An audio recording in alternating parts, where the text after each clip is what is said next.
Wide shots of the deep forest, sunlight filtering through trees, close-ups of rushing water. The sound of the creek is prominent.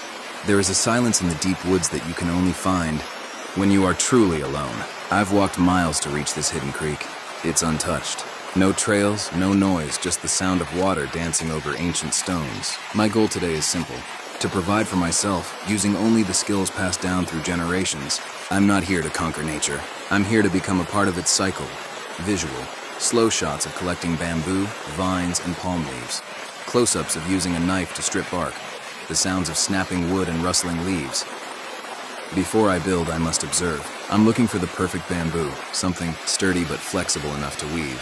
The forest provides everything if you have the patience to harvest it. As I gather these materials, I feel the rhythm of the woods.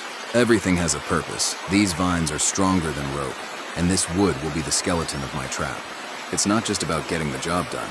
It's about the detailed rhythmic shots of your hands weaving the trap. Focus on the complexity of the funnel entrance, SMR sounds of the weaving process. This is the heart of the process. I'm building a funnel trap. The logic is simple. The fish enters through the wide opening, drawn by the current.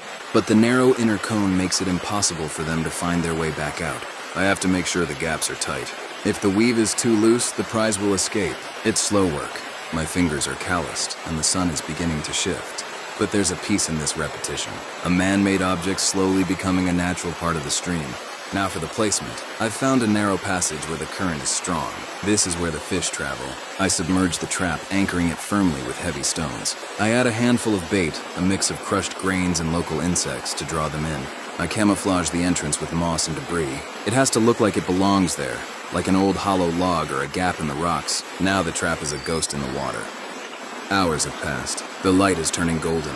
The woods change their mood at dusk. Everything feels a bit more urgent. I make my way back to the creek. The water is still rushing, but the trap feels different. As I lift it, I can feel the weight of a struggle.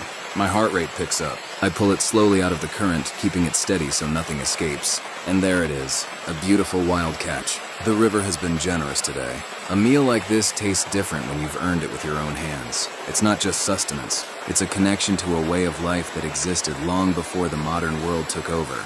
Tonight I eat well, and tomorrow I'll return the scraps to the forest.